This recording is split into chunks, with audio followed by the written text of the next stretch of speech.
आज हम फिर इतिहास के साथ हैं। पिछली बार वादा किया था कि इस बार जागीरदारी व्यवस्था को पढ़ाएंगे और इसको टुकड़े टुकड़े में, जैसे मनसबदारी पढ़ा था वैसे ही इसको टुकड़े टुकड़े में बांट के पढ़ेंगे ताकि हमको वास्तव में समझ में आए जागीरदारी व्यवस्था है क्या। जो व्यक्ति जागीर को होल्ड करता है, जो व्यक्ति जागीर को धारण करता है, वह जागीरदार कहलाता है। तो प्रश्न ये उठता है, आखिर जागीर क्या है। हम लोगों ने पिछले टर्म पे मनसबदार पढ़ा था। तो मनसबदार को जो वेतन मिलता है वो दो तरीके से मिलता है। एक कैश में वेतन मिलता है जिसे नकदी मनसबदार कहते हैं, लेकिन जो दूसरा तरीका है वो उसको जागीर मिलती है। और जो व्यक्ति जागीर को पाता है वही व्यक्ति जागीरदार कहलाता है। अर्थात जो जागीरदार होता है जागीर के भू राजस्व से अपना वेतन प्राप्त करता है, वही व्यक्ति जागीरदार कहलाता है। तो प्रश्न ये उठता है, आखिर जागीर कितने प्रकार की है, जागीर और खालसा भूमि में क्या अंतर है। ये सब चीजें हम जागीरदारी व्यवस्था के अंतर्गत पढ़ते हैं। तो जागीर वह भूमि है जो मनसबदारों को भू राजस्व के में वेतन के बदले दी गई है, यानी उनको कैश में वेतन न देकर भूमि का एक टुकड़ा प्रदान किया गया है, या एक मिल्कियत या एक प्रदेश, छोटा सा प्रदेश प्रदान किया गया है जहां से वो भू राजस्व के द्वारा अपना वेतन प्राप्त कर सके। और जो व्यक्ति जागीर को धारण करेगा वही जागीरदार कहलाएगा। प्रश्न उठता है, जागीर कितने प्रकार की होती है। तो जागीर को जो हम अध्ययन करते हैं तो जागीर मुख्यतः चार प्रकार की होती है। जैसे वतन जागीर, जिसको अकबर ने प्रारंभ किया था, और जागीर प्रथा को भी अकबर ने ही प्रारंभ किया था। अलतमगा जागीर, जिसे जहांगीर ने प्रारंभ किया।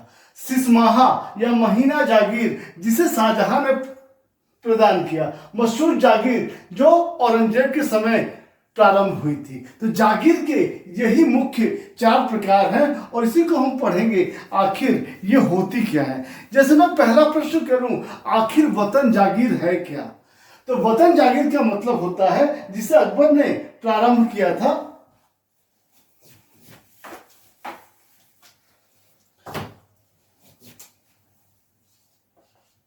वतन का मतलब देश होता है। तो वतन जागीर वो जागीर है, जैसे अकबर ने किसी राजपूत राजा को पराजित किया, तो राजपूत राजा को पराजित करने के बाद उसको दो ऑप्शन दिए। पहला ऑप्शन यह था कि उस राजा को हटाकर वहां मुगल साम्राज्य स्थापित कर दिया जाए और उसके राज्य को मुगल साम्राज्य में मिला लिया जाए। लेकिन अकबर ने उनको दूसरा ऑप्शन भी दिया कि आप हमारे मनसबदार बन जाइए, हम आपको आपका राज्य ही आपको जागीर के रूप में दे देते हैं और आप वहां पर वंशानुगत रूप से राज्य करिए। उसी को उसने वतन जागीर कहा, यानी वह मनसबदार जिसको उसका देश ही जागीर के रूप में प्राप्त हो गया, उसी जागीर को हम वतन जागीर कहते हैं। और वतन जागीर जो होती है वो वंशानुगत होती है, यानी उसे ट्रांसफर नहीं किया जा सकता। जैसे एग्जाम में पूछा किस जागीर का ट्रांसफर नहीं होता, तो हमेशा याद रखिएगा वतन जागीर का कभी भी ट्रांसफर नहीं होता। तो प्रश्न ये उठता, वतन जागीर कैसे दी जाती है और कैसे क्या चीज इसमें जोड़ी जाती है। जैसे मान लो उसने ए राजपूत राजा को पराजित किया और उस राजपूत राजा को पराजित करने के बाद उसने उसको अपना मनसबदार बना दिया। अगर ये मनसबदार मान लीजिए 10,000 का है और उसका वेतन 1,00,000 रुपया है, तो अकबर ने क्या किया, हम पढ़ते हैं कि उसका राज्य ही उसको जागीर के रूप में प्रदान कर दिया। तो जब उसका राज्य उसको जागीर के रूप में प्रदान कर दिया तो फिर एक अनुमान के आधार पर यह निकाला जाता है आखिर उसके राज्य की आय कितनी थी। मान लीजिए उसके राज्य की आय 1,00,000 से ऊपर है, मान लीजिए 1,10,000 रुपए है, तो वह मनसबदार क्या करेगा, पूरे भू राजस्व को इकट्ठा करेगा अपने राज्य से, 1,00,000 रुपया अपना वेतन ले लेगा और जो बाकी 10,000 रुपया बचा वह कोष में सरकारी खजाने में जमा कर देगा। अगर मान लीजिए उसका वेतन 1,00,000 रुपए है और उसका जो जागीर मिली हुई है उसके राज्य के रूप में उससे 80,000 रुपए ही प्राप्त हो रहा है, यानी 20,000 रुपए कम प्राप्त हो रहा है, तब अकबर ने क्या किया या मुगल बादशाहों ने क्या किया, उसके राज्य के साथ कोई और छोटी सी जागीर जोड़ दी गई। जैसे हम पढ़ते हैं जसवंत सिंह का जो राज्य था मारवाड़, उनको वतन जागीर के रूप में प्राप्त हुआ था, लेकिन जो उनकी वेतन था वो उस जागीर से जो आय मिलती थी उससे ज्यादा था। तो उनके जागीर के साथ एक हिसार की भी जागीर जोड़ दी गई थी, यानी मारवाड़ के साथ उनको हिसार की भी जागीर दी गई थी ताकि उनका वेतन पूरा पड़ सके। तो इस तरीके से वतन जागीर वह जागीर है कि जिस जागीरदार को उसका राज्य ही उसको जागीर के रूप में प्राप्त हो जाए, उस पर उसका वंशानुगत अधिकार हो और उसको ट्रांसफर न किया जा सके, ऐसी जागीरों को हम वतन जागीर कहते हैं। मेरे ख्याल से अब आपको वतन जागीर समझ में आ गया होगा कि वतन जागीर क्या होती है। अब जो दूसरी जागीर है वह अलतमगा जागीर है, जो जहांगीर ने जिसे प्रारंभ किया था। प्रश्न उठता है अलतमगा जागीर है क्या? तो अलतमगा जागीर वह जागीर है जो बादशाह की कृपा दृष्टि पर मिलती है। अगर बादशाह किसी को खुश हो जाए और उसको कोई जागीर दे दे, वो जागीर अलतमगा जागीर है। तो इसको अलतमगा क्यों कहते हैं? इस जागीर को अलतमगा जागीर इसलिए कहते हैं कि इस जागीर के ऊपर जो मुहर लगती थी वो अलतमगा मुहर लगती थी, इसलिए इस जागीर को अलतमगा जागीर कहा गया है। जहांगीर ने अपनी आत्मकथा में यह बोला है कि अमीर अपने परिवार के साथ अस्थायी रूप से रह सके, इसलिए मैंने उनको अलतमगा जागीर दिया। और सबसे बड़ी बात है, अलतमगा जागीर भी वंशानुगत होती है और प्रायः इसको भी ट्रांसफर नहीं किया जा सकता। तो जागीर में जो दो जागीर है, वतन जागीर और अलतमगा जागीर, ये दोनों जागीरें ट्रांसफर नहीं होती थी। ये हमेशा याद रखिएगा, कोई एग्जाम में बहुत पूछा है। तो इस प्रकार अलतमगा जागीर वह जागीर है जो बादशाह की कृपा दृष्टि पर प्राप्त होती है। इसे अलतमगा इसलिए कहते हैं कि इस जागीर के ऊपर अलतमगा नामक मुहर लगाई जाती थी। अब प्रश्न उठता है तीसरा कि सिसमाहा जागीर क्या है? यह शाहजहां के समय प्रारंभ हुआ था और सिसमाहा जागीर अगर हमको समझना है तो उससे पहले हमें कुछ चीजें और समझनी पड़ेगी, जैसे जमा और हासिल। एग्जाम में भी पूछा है जमा और हासिल क्या है। तो किसी जागीर की जो आकलित आय होती है हम उसे जमा कहते हैं, और जो प्राप्त आय होती है हम उसे हासिल कहते हैं। तो एग्जाम में भी पूछा है, ध्यान रखिएगा जमा क्या है और हासिल क्या है। तो जमा का मतलब होता है आकलित आय, जो हमने अनुमान लगाई है, और हासिल का मतलब होता है प्राप्त आय, यानी जो उसको प्राप्त हुई है। तो अब देखिए, मान लीजिए किसी ए जागीर की जमा थी 1 लाख रुपया, यानी किसी जागीर का हमने अनुमान लगाया कि उससे हमें 1 लाख रुपया प्राप्त हो सकती है। तो जिस मनसबदार की आय 1 लाख रुपया था उसको वह जागीर प्रदान कर दी गई, लेकिन वह जब जागीरदार वहां पर गया और जब भू राजस्व को इकट्ठा किया तो उसको 80,000 ही मिला, अर्थात उसको हासिल हुआ 80,000 रुपया। तो कहने का मतलब है कि उस जागीर के जमा और हासिल में अंतर था, क्योंकि जमा यानी जो हमने अनुमान लगाया था वो 1 लाख रुपया था, और जो हासिल यानी जो प्राप्त था वह 80,000 रुपये थी। तो इसका मतलब वो ऐसी जागीर है जिसके जमा और हासिल में अंतर था। तो वो जागीर जिसके जमा और हासिल में अंतर होता है, हम उन्हीं जागीरों को सिसमाहा या महीना जागीर कहते हैं। और ये साधारण और सामान्य चीज है। अगर जमा और हासिल में अंतर होगा तो कोई भी जागीरदार अपने उत्तरदायित्व को पूरा नहीं कर पाएगा। जैसे आपको सब्जी लाने के लिए दिया जाए 100 रुपया और लिस्ट थमा दी जाए, और आप जब सब्जी मंडी जाए और लिस्ट के अनुसार सब्जी ले, तो वो सब्जी अगर 150 रुपए की होगी तो क्या आप 100 रुपए में वो सब्जी ले लेंगे? नहीं लेंगे ना, कुछ सब्जी उसमें से निकालनी पड़ेगी। एग्जैक्ट वैसे ही जिन जागीरदारों को ऐसी जागीरें दी गई थी जिनको सिसमाहा या महीना जागीर कहते हैं, अर्थात उनके जमा और हासिल में अंतर था, उन जागीरदारों के उत्तरदायित्व भी कम कर दिए गए ताकि वो कम वेतन में भी अपना खर्चा आसानी से चला सकें। तो एक चीज हमेशा याद रखिएगा, सिसमाहा या महीना जागीर वो जागीर है जिनके जमा और हासिल में अंतर है, और ऐसी जागीरें जिस भी जागीरदार को दी जाएंगी उनके उत्तरदायित्व कम कर दिए जाएंगे। ये शाहजहां के समय प्रारंभ हुई थी और उसी को नाम दिया गया था सिसमाहा या महीना जागीर। अब लास्ट जो बस्ती है हम उसको बोलते हैं मशरूत जागीर।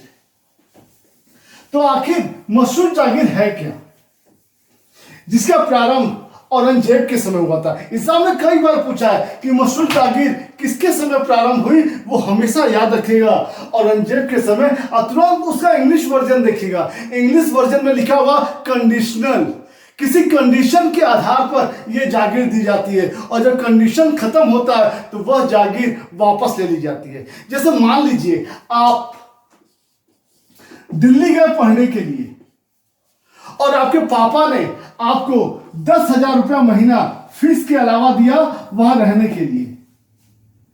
जब आप दिल्ली से वापस मान लीजिए बनारस चले आए तो क्या आपके पिताजी आपको 10,000 रुपया महीना देंगे? नहीं देंगे ना, क्योंकि वह आपको दिल्ली में पढ़ने के लिए दिया गया था, और जब वो खत्म हो गया तो वह रुपया भी देना खत्म हो गया। ठीक ऐसे ही मशरूत जागीर है। जैसे किसी अधिकारी, मान लीजिए ए अधिकारी है और उसको युद्ध पे जाना है और उसको अत्यधिक सेना की आवश्यकता है, उसको अपनी सेना की संख्या बढ़ानी है, तो औरंगजेब ने क्या किया, सेना की संख्या बढ़ाने के लिए उसको एक अलग से जागीर दे दी गई, और उस जागीर से जो आय प्राप्त हुआ उसने उससे अपनी सेना की संख्या बढ़ा ली और वह युद्ध पर गया, और युद्ध से जब वो वापस लौटा तो उससे वह जागीर ले ली गई क्योंकि अब सेना की आवश्यकता नहीं थी। तो मशरूत जागीर वह जागीर है जो किसी परिस्थिति के उत्पन्न होने पर प्रदान की जाती है और परिस्थिति के समाप्त होने पर वह जागीर वापस ले ली जाती है। ऐसी जागीरों को ही हम मशरूत जागीर कहते हैं, जिसका प्रारंभ औरंगजेब ने किया था। तो कहने का मतलब है कि मुगल काल में यही 4 प्रकार की जागीरें थी: वतन जागीर, अलतमगा जागीर, सिसमाहा जागीर और मशरूत जागीर। इसके अलावा कुछ चीजें हम और पढ़ेंगे, जैसे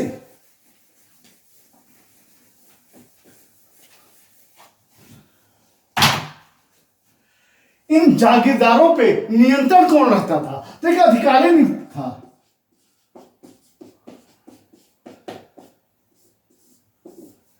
सवाहनिगार। सवाहनिगार वह अधिकारी है जो जागीरदारों की सारे विवरण केंद्र को भेजता था। उनकी क्या परिस्थिति है, उन्होंने कितना राजस्व वसूला है, उसका खर्चा कितना किया, उसका पूरा ब्यौरा वह केंद्र को भेजता था। तो अप्रत्यक्ष रूप से सवाहनिगार नामक अधिकारी इन जागीरदारों पर नियंत्रण रखता था। इसके अलावा अगर हम भूमि को लें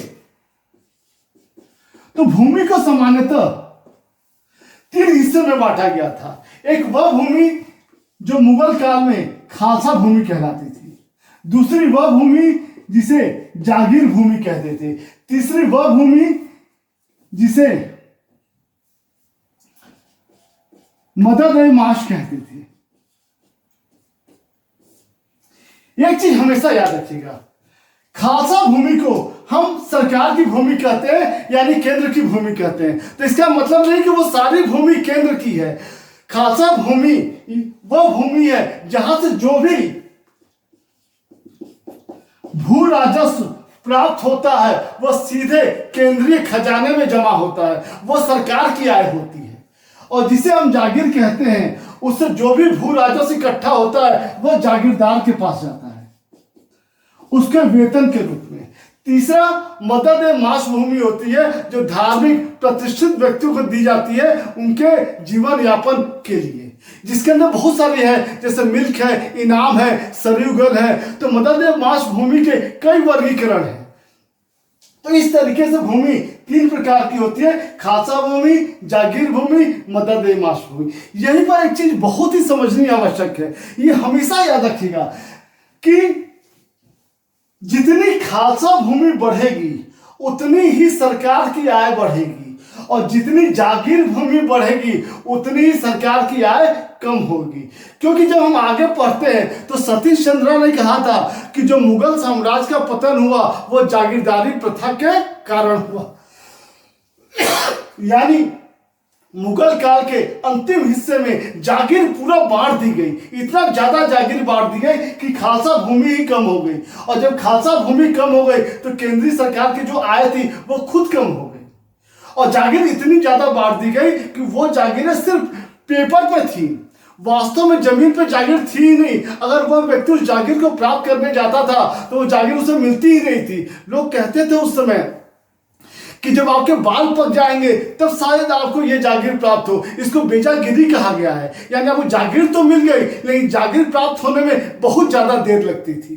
तो एक चीज हमेशा याद रखिएगा, ये कॉन्सेप्ट है, इसको समझ लीजिएगा कि जिसकी जितनी खालसा भूमि ज्यादा होगी उतनी ही सरकार की आय ज्यादा होगी, और जिसकी जितनी जागीर भूमि ज्यादा होगी उसकी आय उतनी ही कम होगी। अब हम दो चीजें और समझेंगे, हाल हासिल, राजगम्यता कानून। अभी हमने आपको बताया हासिल क्या होती है। हासिल यानी प्राप्त राजस्व, हाल यानी उसके बारे में। प्रत्येक जागीरदार को साल में एक बार अपने जागीर का जो भी उसे भू राजस्व प्राप्त होता था और अपने खर्चे को पूरा विवरण केंद्र को भेजना पड़ता था, जाके वहां दिखाना पड़ता था। उसी को हम बोलते हैं हाले हासिल। दूसरी चीज राजगम्यता कानून। राजगम्यता कानून यह कहता है कि जागीर पर किसी का पुश्तैनी अधिकार नहीं होता।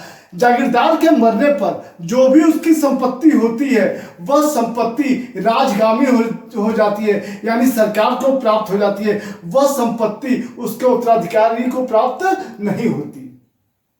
बाद में से तो नियम बदला भी गया कि ये देखा गया कि आखिर उसके ऊपर कर्जा कितना है, उसने केंद्र से कितना पैसा लिया, फिर कर्जा काट कर उसकी संपत्ति में से हिस्सा उसके उत्तराधिकारी को प्रदान भी किया गया। लेकिन राजगम्यता कानून यह कहता है कि जागीरदार या मनसबदार की जो सारी संपत्ति होती है वो उसका उपभोग करता है, और मरने के बाद वह सारी की सारी संपत्ति केंद्र की हो जाती है। इसी को राजगम्यता कानून कहते हैं। इसीलिए याद रखिएगा, जो मुगल काल के जो जागीरदार थे, जो मनसबदार थे, उन्होंने बहुत ही अय्याशीपूर्ण अपना जीवन व्यतीत किया है, बहुत ही आराम से रहा, बहुत ही खर्चे किए, क्योंकि उनको मालूम था कि वह धन जो वो इकट्ठा कर रहे हैं वो उनके पुत्र को प्राप्त नहीं होगा, इसलिए वह बहुत ज्यादा धन खर्च करते थे। इसके वजह से भी, जैसे विलियम इरविन ने यह कहा है कि मुगलों की और उनके अधिकारियों की अय्याशी के कारण ही मुगल साम्राज्य का